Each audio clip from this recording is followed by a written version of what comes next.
माझा phone PA कडे नसतो, काही नाही. ते माझ्या तर फोनमध्ये 2 सिम आहेत. फोन करतात आणि मी त्यांचं समाधान होईपर्यंत त्यांच्याशी बोलतो. तर तुमच्या मनातला मुख्यमंत्री कोण हे आम्हाला जाणून घ्यायला आवडेल सगळ्यांनाच. ती फार चांगला प्रश्न विचारला. तिथंच तुमच्या मनातला मुख्यमंत्री कुठेतरी बाळासाहेब थोरात असावेत असं सर्वसामान्य जनतेला वाटतं. प्रश्नाकडे तोंडात साखर पडो.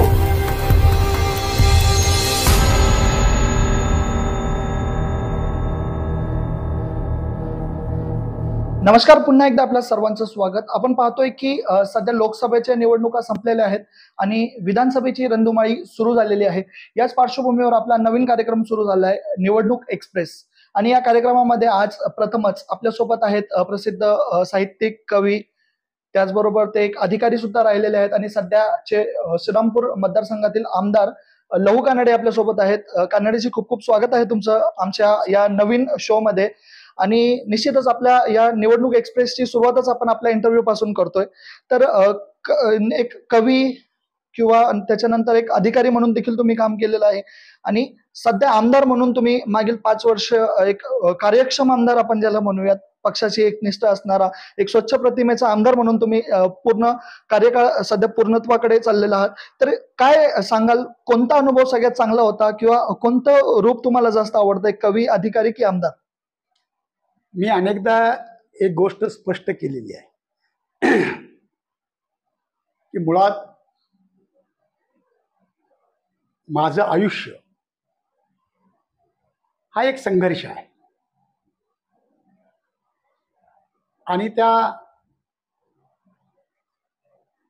संघर्षातून माझ्यातील कार्यकर्ता घडलेला आहे. मी लेखक झालो, कवी झालो, ती त्या कार्यकर्त्याची गरज होती. मी अधिकारी झालो, लोकसेवक झालो, तीही त्या कार्यकर्त्याची गरज होती. आणि नंतर मी लोकप्रतिनिधी म्हणून राजकारणामध्ये आलो, ही देखील त्या कार्यकर्त्याचीच गरज होती. त्यामुळे मी नेहमी सांगतो की मला कार्यकर्ता असणं हे सर्वाधिक आवडतं आणि मी अखेरपर्यंत कार्यकर्ताच राहू इच्छितो. कारण या निमित्तानं माझ्या आयुष्याची जी एक चहा आहे का, मी ज्या ग्रामीण भागातून आलो, ज्या शेतकरी समूहातून आलो, ज्या कष्टकरी समूहातून आलो, ज्या आलितदार बलुतेदारामधून आलो, त्या सर्वांचे म्हणून काही प्रश्न आहेत, त्या सर्वांचं म्हणून काही दुःख आहे. आणि ते दुःख निवारण्यासाठी, ते प्रश्न सोडवण्यासाठी ज्याला ज्याला संधी मिळाली त्याने प्रयत्न केला पाहिजे. म्हणजे त्याने कायमस्वरूपी कार्यकर्ता राहून आपल्या माणसांना सुखी करण्यासाठी प्रयत्न केले पाहिजे, हा त्याचा आशय आहे. त्यामुळं हा न संपणारा, अखंड वाहणारा प्रवास आहे आणि तो प्रवास मी करतो आहे. निश्चितच फार सुंदर शब्दात पहिल्याच प्रश्नाचं उत्तर दिलेलं आहे. यानंतर जसं की तुम्ही कायम प्रश्न मांडताना म्हणत असता की सत्ताकारण आणि राजकारण ह्या 2 वेगळ्या गोष्टी आहेत आणि त्याच्यावरती आपला एक सुंदर लेख, एक कविता देखील आहे की निषेध करतो मी. त्या कवितेच्या जर काही लाईन्स तुम्ही आता वाचून दाखवल्या तर एक फार सुंदर असं प्रेक्षकांना देखील त्या कविता कळतील आणि त्याचं जे डीपनेस आहे किंवा त्या कवितेमध्ये ज्या गोष्टी मांडण्याचा तुम्ही प्रयत्न केला त्या प्रेक्षकापर्यंत पोहोचतील. काय आहे, कविता ही कमीत कमी शब्दामध्ये अधिकाधिक आशय व्यक्त करणारा साहित्य प्रकार आहे. मी गेली 40 वर्ष कविता लिहितो आहे आणि मला त्यामुळं शब्दाशी खेळणं आवडतं. माझ्या काळातली कविता ही प्रामुख्याने मुक्त छंदातली कविता आहे. मी त्यामध्ये लिहिलं. ते मला आठवत नाही, मी बघतो. सत्ताकारण आणि राजकारण याच्या अनुषंगाने मी जे चिंतन केलं होतं ते अगदी अलीकडच्या धर्मांध राजकारणाने जे काही निर्माण केलंय त्या अनुरोधानं होतं. मी त्याला राजकारणही म्हणत नाही. म्हणून मी कवितेतून एक सांगण्याचा प्रयत्न करतोय की सत्ताकारण आणि राजकारण ह्या वेगळ्या गोष्टी आहेत. त्या अनुषंगाने मी लिहिलं होतं की सत्ताकारणाला राजकारण संबोधणाऱ्यांचा मी निषेध करतो. सत्ताकारणाला राजकारण संबोधणाऱ्याचा मी निषेध करतो, कारण स्वातंत्र्याने लोकशाही दिलेल्या मातीमध्ये मी जन्मलो आहे. कारण स्वातंत्र्यानं लोकशाही दिलेल्या मातीमध्ये मी जन्मलो आहे. राजेशाहीच्या थडग्यावर संविधानाने तेव्हाच वाहिलेत फुलाऐवजी समता आणि स्वाभिमानाचे 2 डोळे. समजून घ्या. राजेशाहीच्या थडग्यावर संविधानाने तेव्हाच वाहिलेत फुलांऐवजी समता आणि स्वातंत्र्याचे 2 डोळे. शत्रू मात्र एवढे समजूतदार कसे झालेत की हुजरे दिवसादिनी होत आहेत अधिकाधिक महाशक्तिमान. दोघांनीच अवघा देश विकायला काढलेला आणि 2च खरेदीदार असावेत अखंड आर्यावर्तात. मी निषेध करतो सत्ताकारणाला राजकारण समजणाऱ्यांचा. काय निषेध करतो. कविता होती. निषेध करतो मी सत्ताकारणाला राजकारण संबोधणाऱ्यांचा किंवा समजणाऱ्यांचा. तर निश्चितच हे राजकारण नाहीच आहे. हे राजकारण नाहीच आहे. ही धनिकांनी या देशावर लादलेली पाशवी सत्ता आहे. त्या सत्तेच्या बळावर देशाचं वाटोळं जरी झालं तरी चालेल, पण आमच्या मित्रांचं भलं झालं पाहिजे, ही जी नवी नीती राजकारण म्हणून आपल्यावर थोपली जाते आहे.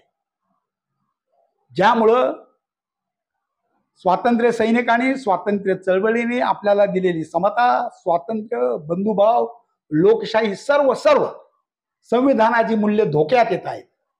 त्या अनुरोधाने केव्हा तरी मी असा निषेधाचा सूर लावलेला आहे. निश्चितच या ठिकाणी आपण पाहतो की सत्ताकारण आणि राजकारणाचा विषय निघलेलाच आहे. तर एक राजकारणी कसा असावं तुमच्या मते? राजकारणी हा जो शब्द आहे तो खूप गंभीर आहे असं माझं मत आहे.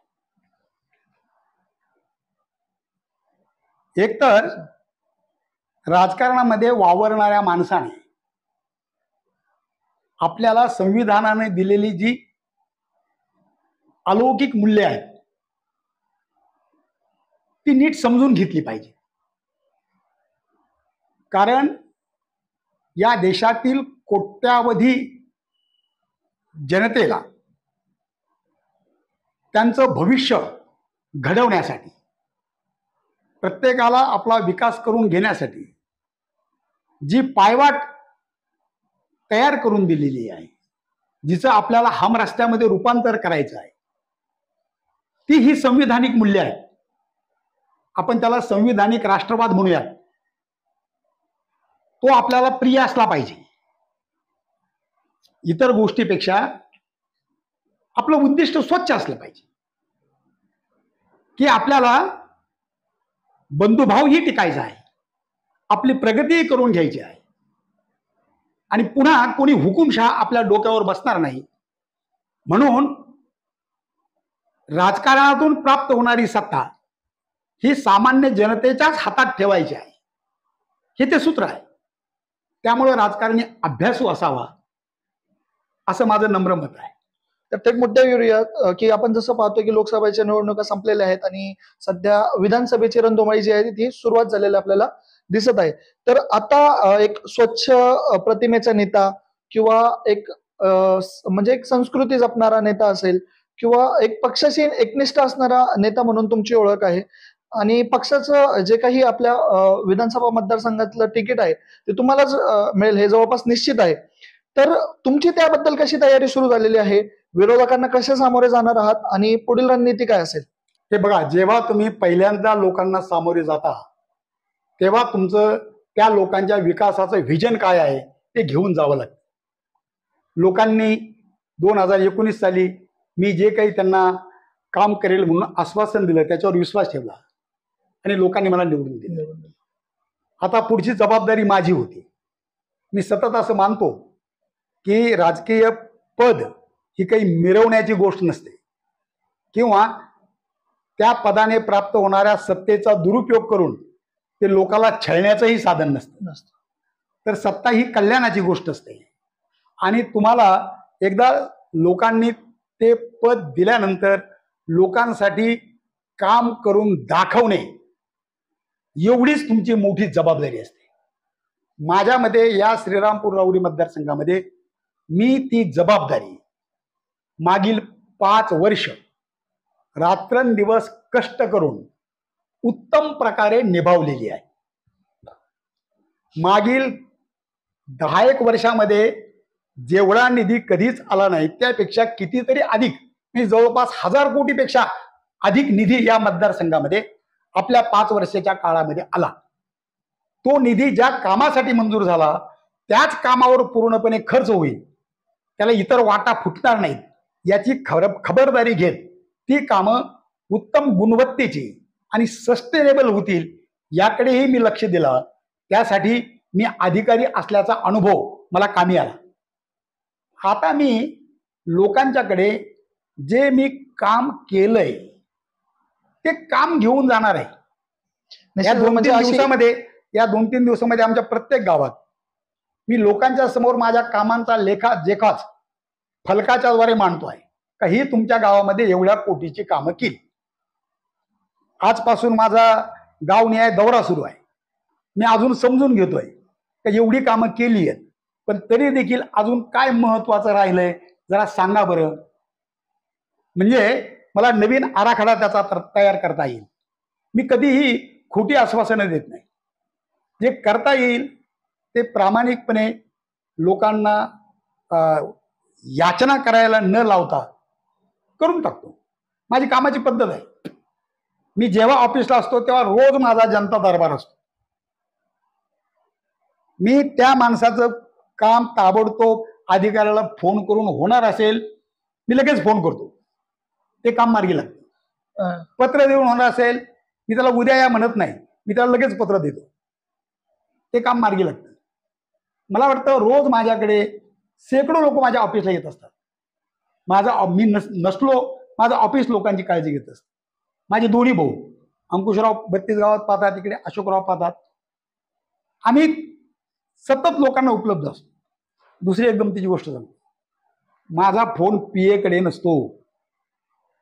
निश्चितच त्या प्रश्नाकडे आपण जाणारच आहोत की अनेक दिग्गजांनी जनतेचे फोन न उचलल्याने जनतेमध्ये एक आक्रोश पाहायला मिळाला किंवा जनतेतून एक विरोध निर्माण झाला आणि जनतेने त्यांना नाकारलं देखील. एक फोन घेणारा नेता म्हणून आपली ओळख आहे. जसं आता खासदार आहेत निलेश लंके, ते देखील जसे सर्वसामान्यांचे फोन घेतात तसंच आपण देखील एक सर्वसामान्य कुटुंबातून पुढे आला, अधिकारी झाला, आमदार झाला आणि आता आपण प्रत्येकाचे फोन देखील घेता. आपण पाहतो की तुमची 12 पुस्तकं सध्या प्रकाशनासाठी असल्याचं देखील समजतं.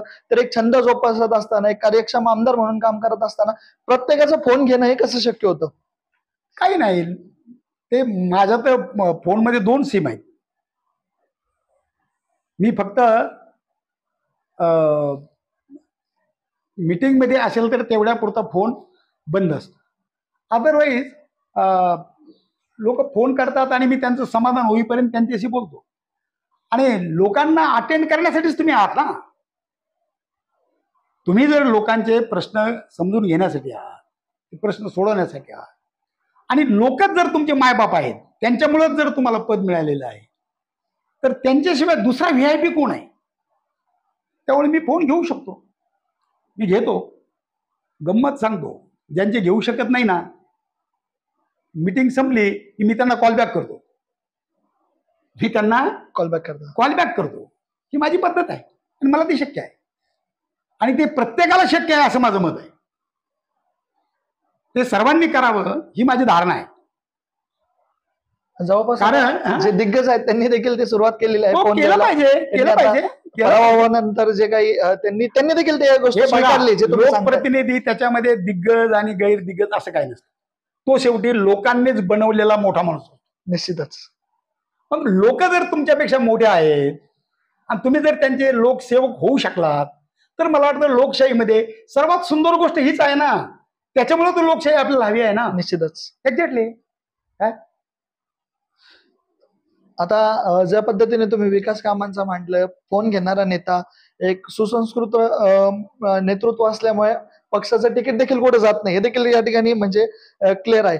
आता राहतो प्रश्न, ज्यावेळेस विधानसभेच्या निवडणुकीकडे आपण पाहतो तर म्हणजे राज्याला एक नेता हवा असतो, तर तुमच्या मनातला मुख्यमंत्री कोण हे आम्हाला जाणून घ्यायला आवडेल सगळ्यांनाच. मी फार चांगला प्रश्न विचारला. महाराष्ट्रामध्ये पुरोगामी विचार आणि मूलतत्ववादी विचार अशी राजकारणामध्ये आता दोन तट पडलेले आहेत. भारतीय जनता पक्ष त्यांचा धर्माधिष्ठित राजकारणाचा विचार आणि त्यांचा सो कॉल्ड सांस्कृतिक राष्ट्रवाद याच्या छायेखाली त्यांच्या सोबत आहे. दुसऱ्या बाजूला या राज्याचं आराध्य दैवत असणारे छत्रपती शिवराय, महात्मा ज्योतिबा फुले,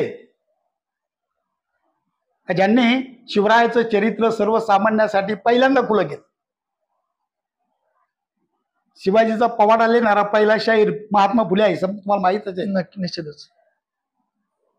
त्या सत्यशोधक परंपरेतले राजे छत्रपती शाहू महाराज, या देशाला संविधान देणारे भारतरत्न डॉक्टर बाबासाहेब आंबेडकर, ही या देशातील सर्व कष्टकऱ्यांना सोबत घेऊन जाणारी, त्यांची चिंता वाहणारी, त्यांचं कल्याण साधणारी ही एक पुरोगामी विचार परंपरा. दुसऱ्या बाजूला भांडवलदारांचं हित जोपासणारी, राजेशाहीचं कौतुक करणारी, पुन्हा जाती धर्मावाली विषमताधिष्ठित समाज व्यवस्था आणू पाहणारी ती एक प्रतिगामी विचार परंपरा. याच्यामध्ये सध्या या देशाचं राजकारण विभाजलेलं आहे.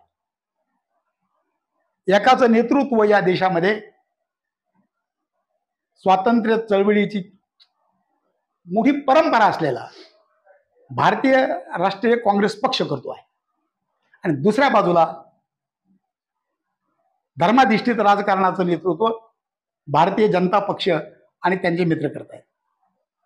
महाराष्ट्रामध्ये हीच स्थिती महाविकास आघाडी आणि महायुती हे भारतीय जनता पक्ष आणि काँग्रेस यांचे दोन अलायन्स हे करत आहेत.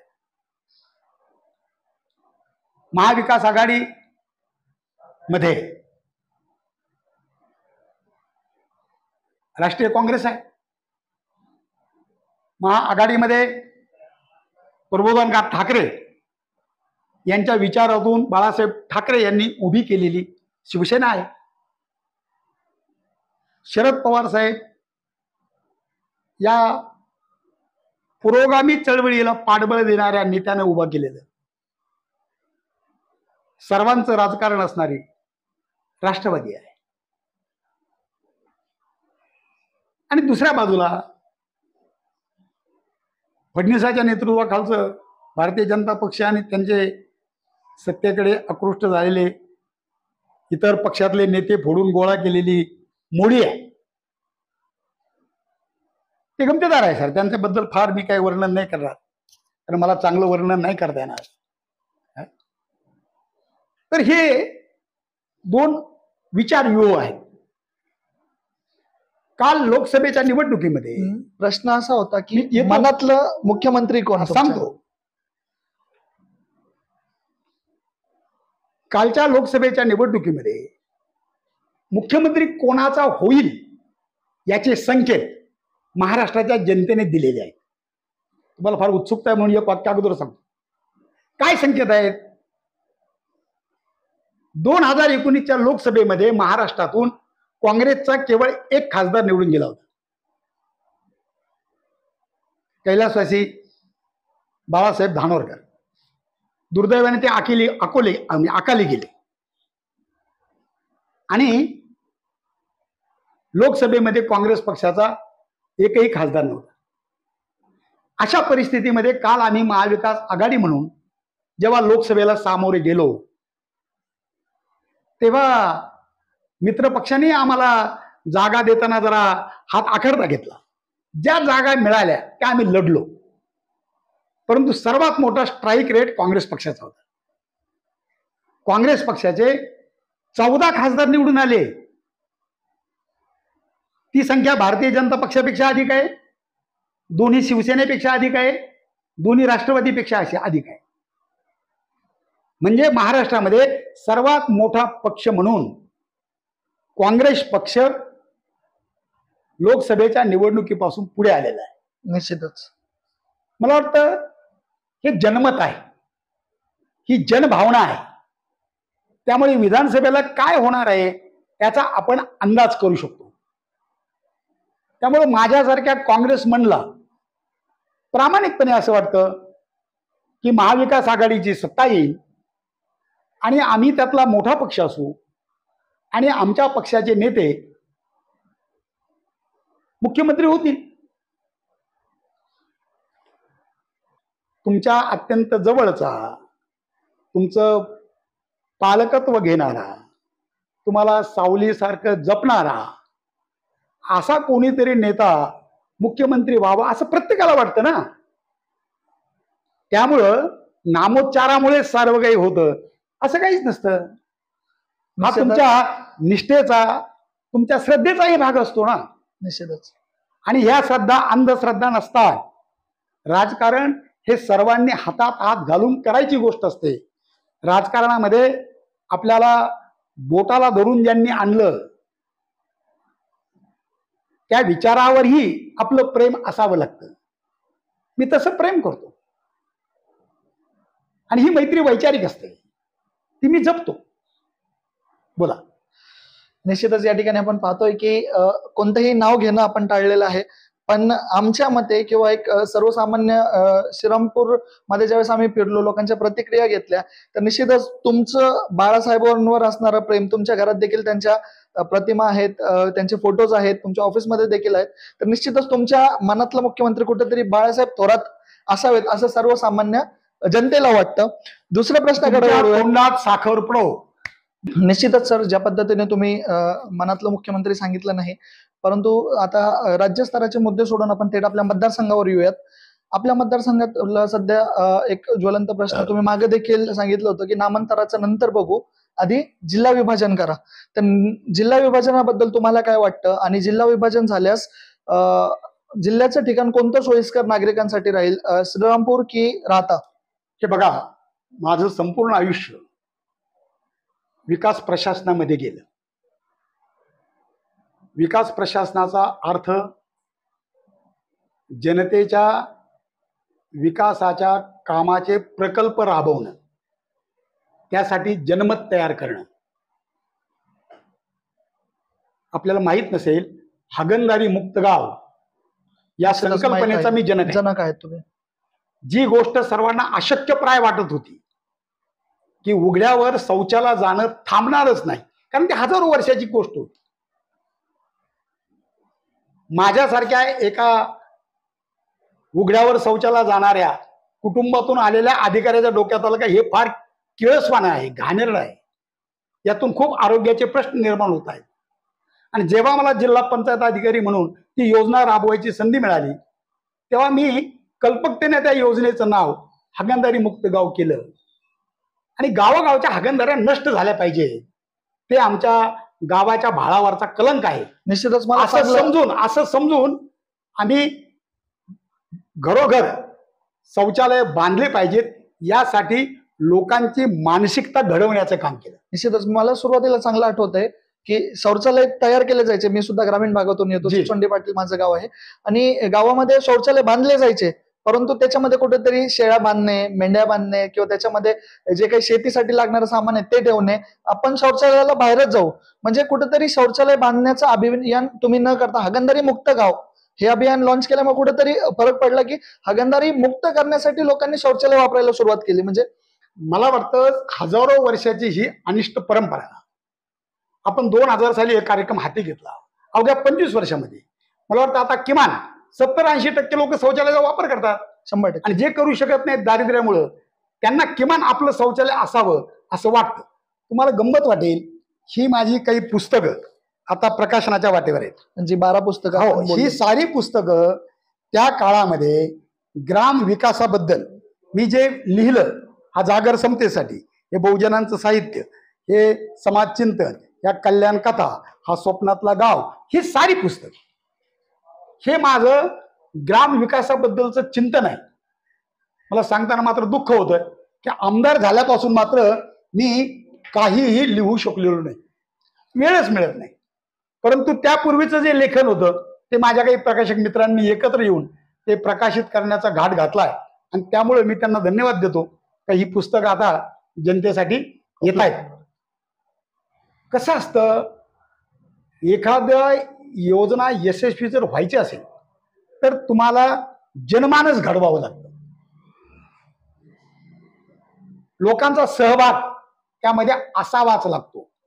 ती योजना लोकांची आहे, त्यांच्या कल्याणाची आहे, हे त्यांना पटावंच लागतं. तुम्ही रस्ता मंजूर केला, परंतु ते काम करून घेताना जर लोकांना सांगितलंच नाही का हा एवढ्या रकमेचा रस्ता आहे आणि हा चांगला झाला पाहिजे, तुम्ही एकटे कसे काय बघणार आहात? मी माझं आमदार झाल्यानंतरचं प्रत्येक काम फलक लावून भूमिपूजन केलं, त्याच्यावर लिहिलं हे या योजनेमध्ये एवढ्या लाखाचा, एवढ्या कोटीचा हा रस्ता आहे आणि तुम्ही सर्वांनी लक्ष ठेवलं पाहिजे हे काम उत्तम करून घेण्यासाठी. मला वाटतं या पद्धतीने तुम्हाला पुढे गेलं पाहिजे ना. निश्चितच ज्या पद्धतीने तुम्ही या ठिकाणी एक आता तुम्ही जिल्हा विभाजनाचा प्रश्न विचारला, मी ते सांगत होतो. महाराष्ट्रातला भौगोलिक दृष्ट्या हा सर्वात मोठा जिल्हा आहे. त्यामुळं जिल्ह्याचा शिक्षणाधिकारी असेल, जिल्ह्याचा महिला बाल कल्याण अधिकारी असेल, जिल्ह्याचा कलेक्टर असेल, जिल्ह्याचा मुख्य कार्यकारी अधिकारी असेल, 14 जिल्ह्याचा प्रचंड मोठा पसारा असलेला हा कारभार नीटपणे मॉनिटर नाही करू शकत. त्यामुळं जिल्हा विभाजन ही प्रशासकीय गरज आहे. श्रीरामपूर राहुरीचा लहू कानडे हा पहिला आमदार आहे की मी पहिल्याच अधिवेशनामध्ये जिल्हा विभाजनाचा प्रश्न विधानमंडळामध्ये मांडला, आणि ते रेकॉर्डवर आहे का जर जिल्हा विभाजन झालं तर दक्षिणेचा एक जिल्हा व्हावा, उत्तरेचा एक जिल्हा व्हावा, आणि मध्यवर्ती ठिकाण म्हणून श्रीरामपूर हे जिल्हा मुख्यालय व्हावं. कारण श्रीरामपूरला इथं ॲडिशनल एसपीचं ऑफिस आहे, इथे उत्तरेचं RTOचं कार्यालय आहे. मी प्रयत्न करून इथे नगर रचना विभाग आणला उत्तरेचा 7 तालुक्याचा. इथे जिल्हा मुख्यालयासाठी आवश्यक असणारी मोठ्या प्रमाणावर शासकीय जमीन उपलब्ध आहे, आणि सर्वार्थाने उत्तम बाजारपेठ, अत्यंत टाउन प्लॅनिंग नुसार वसलेलं हे शहर. मला अभिमान वाटतो की आमची नगर परिषद लोकांना आठवड्यातला 1 दिवसाची सुट्टी घेते, त्याऐवजी दर दिवस पाणी देते. आज नगर जिल्ह्यात किती रोज पाणी मिळतं. मला वाटतं त्यामुळे हे उत्तम सर्वार्थाने ठिकाण असल्यामुळे मी ते मांडलेलं आहे. हे आमचं स्वप्न आहे, ते प्रत्यक्षात आलं पाहिजे असं मला वाटतं. आणि विभाजन तर झालंच पाहिजे, विभाजन झालंच पाहिजे. विभाजन करून एखादं मुख्यालय तुम्ही म्हणाल तीर्थक्षेत्राच्या ठिकाणी उभारू, तर ते काय मला म्हणजे मनाला म्हणजे पटत नाही. ठीक आहे, पुढे. निश्चितच आपण ज्या पद्धतीने पाहतो की आमदार लहू कानडे म्हणतात की अहमदनगर जिल्ह्याचं विभाजन झालंच पाहिजे आणि ते प्रशासकीय दृष्ट्या गरजेचं आहे. आणि त्याचबरोबर आपण पाहिलं की येथे जे 12 पुस्तकं आहेत त्याच्यामध्ये अधिकांश पुस्तकं आहे ग्रामीण विकासावर 10 पुस्तकं जे आहेत ते ग्रामीण विकासावरती आधारित पुस्तकं आहेत. गांधीजी नेहमी म्हणायचे की गावाकडं चला, गावाचा विकास झाला तर देशाचा विकास होईल आणि तीच भावना मांडण्याचा कुठेतरी तुम्ही प्रयत्न करताय. हा लोकप्रबोधनाचा भाग आहे. ह्या कविता बिविता नाही आहेत. निश्चितच हे ग्राम विकासासाठी माझ्या मायबाप जनतेला एक दृष्टिकोन देणारं, विकासाबद्दलची संकल्पना सांगणारं, विकास कशा पद्धतीने करावा त्याचे काही अनुभवाचे बोल असलेले अशी ही पुस्तकं आहेत. निश्चितच. अजून एका महत्वपूर्ण मुद्द्याकडे जाऊ. हिंदीमध्ये एक म्हण आहे, जो ना देखे रवी वो देखे कवी. म्हणजे जे सूर्याला सुद्धा दिसत नाही ते कवीला दिसतात असं म्हणतात. तर तुम्हाला महाराष्ट्रातील असे कोणते प्रश्न दिसतात जे सर्वसामान्य जनतेला दिसत नाहीत, किंवा महाराष्ट्रातील असे कोणते महत्वपूर्ण मुद्दे ज्याच्यावरती काम झालं पाहिजे असं तुम्हाला वाटतं? महाराष्ट्रामधलाच नाही तर देशातला सर्वात मोठा प्रश्न आहे की जीएसटीच्या नावाखाली येथील सर्वसामान्य माणसाची जी दरदिवस लूट केली जात आहे, त्या निमित्तानं इथला गरीब माणूस, इथला मध्यम वर्ग, कष्टकरी, छोटा उद्योजक, व्यापारी याची जी केंद्र सरकारमार्फत लूट चालू आहे ती थांबली पाहिजे. एका बाजूला लूट करायची आणि दुसऱ्या बाजूला रेवड्या वाटायच्या. म्हणजे तुम्ही सरकारी तिजोरीतील पैशानं प्रचार मोहिमा राबवणार, सरकारी तिजोरीतील पैशानं लोकांना शिराळ सेट होऊन अन्न वाटणार. त्यापेक्षा महाराष्ट्राच्या स्वाभिमानी जनतेला ताठ मानेने जगता यावं म्हणून त्याच्या शेतीमालाला भाव द्या. त्याने त्याच्या घराचं स्वप्न म्हणून शिकवलेला जो तरुण आहे, जी तरुणी आहे, का जी बेकार आहे, तिला रोजगार द्या, तिला नोकरी द्या. लाखो सरकारी कार्यालयातली पदं आज रिकामी आहेत. तुम्ही करणी आणि कथनीमध्ये खूप विसंगती या भाजपवाल्या सरकारची आहे. एका बाजूला म्हणायचं कंत्राटी पद्धतीने नाही भरणार आणि दुसऱ्या दिवशी कंत्राटी पद्धतीने भरती सुरू करायची. भरती करायलाही देखील आपल्या मित्रांच्या एजन्सीज नेमायच्या. ही कमिशनखोरी थांबली पाहिजे. मोठे मोठे प्रोजेक्ट घ्यायचे, ते पूर्ण होतात की नाहीत त्याची काळजी करायची नाही. त्यातून मिळणारं कमिशन घ्यायचं आणि त्या पैशाच्या बळावर दुसऱ्यांचे पक्ष फोडायचे, दुसऱ्यांचं राजकारण बाधित करायचं आणि राजकारणाच्या नावाखाली सत्ताकारण करायचं. त्या सत्तेचा दुरुपयोग करून ईडी, सीबीआय, अँटी करप्शन यामार्फत जो तुमच्या मनाप्रमाणे वागणार नाही, जो तुम्हाला प्रश्न विचारेल त्याला देशद्रोही ठरवायचं, त्याला गुन्हेगार ठरवायचं, त्याला तुरुंगात डांबायचं. हा जो काही आक्रोश आहे महाराष्ट्रामधला तो बदलणं आवश्यक आहे. हे सरकार शेतकऱ्यांच्या बद्दल इतकं अडाणी आहे का त्याला शेतीचे प्रश्नच कळत नाहीयेत. ते जर कळले असते तर ही परिस्थिती निर्माण झाली नसती. हा महत्वाचा प्रश्न आहे. या सरकारची तरुणांना रोजगार देण्याची इच्छाच नाहीये. काल मुख्यमंत्र्यांनी योजना आणली, 12वी वाल्याला 6,000 इंटर्नशिप, डिप्लोमा वाल्याला 8,000, ग्रॅज्युएट आलेला 10,000 आणि इंटर्नशिप कुठं कारखान्यामध्ये. अहो इंटर्नशिप कारखाने त्यांच्या पद्धतीने इंटर्नशिपसाठी पोरं घेतच होते. त्यांना मानधन वेतन ते कारखाने देतच होते. सरकारी तिजोरीतून देण्याची काय गरज होती?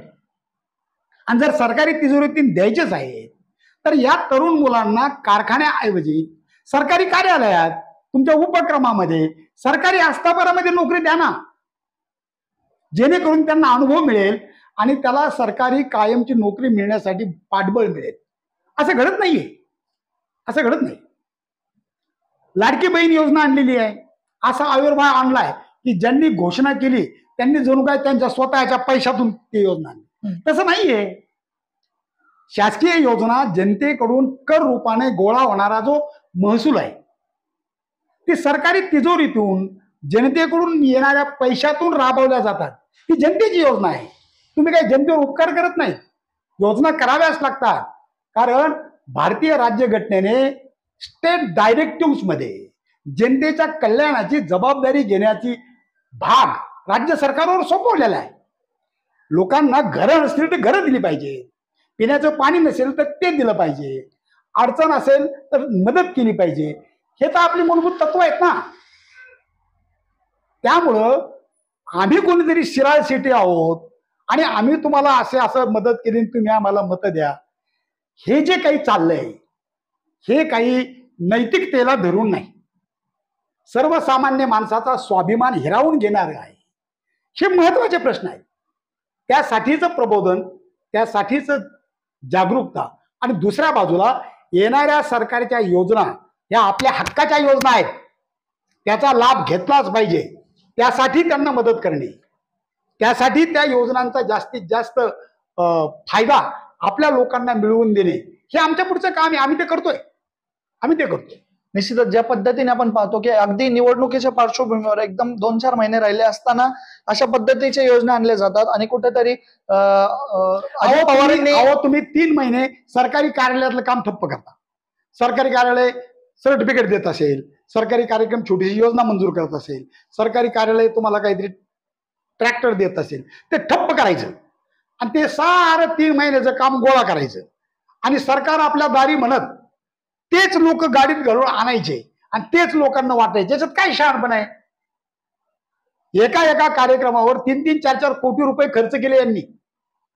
आताही मला असं कळतंय की सरकारच्या या योजनांची प्रचार आणि प्रसिद्धीसाठी 278 कोटी रुपयाचं बजेट ठेवलं. मला माहित नाही, परंतु मी वाचलं काल. काय आणि कुठेतरी उपमुख्यमंत्री हा जो सरकारी पैशाचा हा जो काही उधळपट्टी चाललेली आहे त्यातून गोरगरिबांचे प्रश्न सोडवणाऱ्या अनेक चांगल्या योजना करता येतील त्याचं भान महायुतीच्या सरकारला नाही असं आमचं मत आहे. निश्चितच आपण या ठिकाणी पाहतो ज्या पद्धतीने उपमुख्यमंत्र्यांनी देखील सांगितलं की जर तुम्ही मला मत दिलं तर या योजना पुढे आम्हाला चालवता येतील. हे कुठेतरी जनतेला चॉकलेट दिल्यासारखं नाही का वाटत? मला तुम्हाला गंमत सांगू का? लोकसभेच्या निवडणुकीच्या निमित्ताने लोकांनी यांना त्यांची जागा दाखवली. त्याच्या अगोदर या देशामध्ये एक क्रांतिकारक घटना घडली. आमचे नेते खासदार राहुल गांधींनी भारत जोडो यात्रा काढली. कारण त्यांना संसदेतही बोलू दिलं जात नव्हतं, मीडियामधूनही ते काय म्हणतात ते येऊ दिलं जात नव्हतं. शेवटी त्यांनी निर्णय घेतला की काँग्रेस जनाने आता रस्त्यावर उतरून जनतेला भेटलं पाहिजे. हजारो किलोमीटर राहुलजी पायी चालले कन्याकुमारी पासून काश्मीरपर्यंत. दुसरी यात्रा मणिपूर पासून मुंबईपर्यंत काढली आणि या 2 यात्रेतून लोकांवर जो अन्याय होतो आहे त्यांना न्याय देण्यासाठी म्हणून न्यायपत्र काँग्रेसनं पब्लिश केलं. त्या न्यायपत्रामध्ये सर्वात जास्त कष्ट आमच्या माता भगिनींना पडतात. त्यामुळं आमच्या गरीब कुटुंबातील महिलेला एका वर्षाकाठी आम्ही 1 लाख रुपये देऊ, एका महिन्याला तिला 8,500 रुपये देऊ. राहुलजी म्हणले खटाखट तुमच्या खात्यावर येतील. त्याची टिंगल केली मोदी साहेबांनी. बरोबर आहे.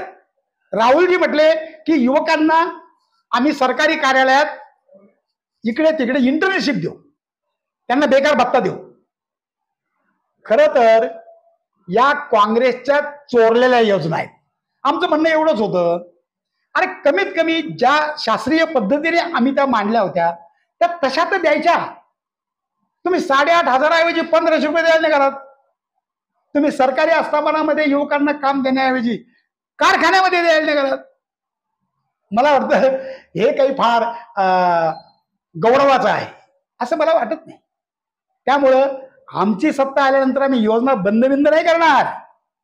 आम्ही उलट त्या मूळ रूपात अधिक प्रभावीपणे कशा राबवता येतील त्याची खबरदारी घेणार आहोत. ते आम्ही करणार आहोत. ते आमचं सुरू आहे. आमचं तेलंगणात सरकार आलं आमचं कर्नाटकात सत्ता सरकार आलं, आम्ही ते करून दाखवलं ना पहिल्याच मंत्रिमंडळ बैठकीमध्ये ठराव करून. आम्ही बंद कशा करू? मुळात गरीब हा आमच्या आस्थेचा विषय आहे. जगातला काँग्रेस पक्ष हा एकमेव पक्ष आहे निश्चित राहुल गांधीच्या ज्याने पद्धतीने गरिबी निर्मूलन हे आपलं उद्दिष्ट ठेवलं. काय जसं की राहुल गांधी नेहमीच म्हणत असतात की मैं तुम्हारा हूं वो उनके है. तर त्याच पद्धतीने या ठिकाणी प्रश्न मांडण्याचा प्रयत्न कुठेतरी केलेला आहे की सगळे सोयरे असतील किंवा जे काही त्यांचे मित्र आहेत त्या उलट आम्ही सर्वसामान्य जनतेशी आमची नाळ आहे, कोणत्याही एका उद्योजकाशी असेल त्यांच्याशी आमची नाळ जुडलेली नाही, परंतु आम्ही सर्वसामान्य जनतेचा आहोत असं या ठिकाणी आमदार लहू कानडे सांगतात. निश्चितच एक फार सुंदर चर्चासत्र या ठिकाणी झालं आणि आपल्यासोबत होते आमदार लहू कानडे, ज्यांना एक मोठी संस्कृती आहे, एक कवी, साहित्यिक, त्यानंतर ते अधिकारी म्हणून त्यांनी बराच काळ त्यांचा कार्यकाळ राहिला, बराच काळ त्यांनी कार्य केलं आणि एक कार्यक्षम आमदार म्हणून देखील ते आता 5 वर्ष लवकरच पूर्ण करतील आणि पुन्हा निवडणुकीसाठी सामोरे जाण्यासाठी ते तयार आहेत. खूप खूप धन्यवाद लहूजी, तुम्ही आम्हाला या ठिकाणी वेळ दिला आणि आमच्याशी संवाद साधला त्याबद्दल. धन्यवाद.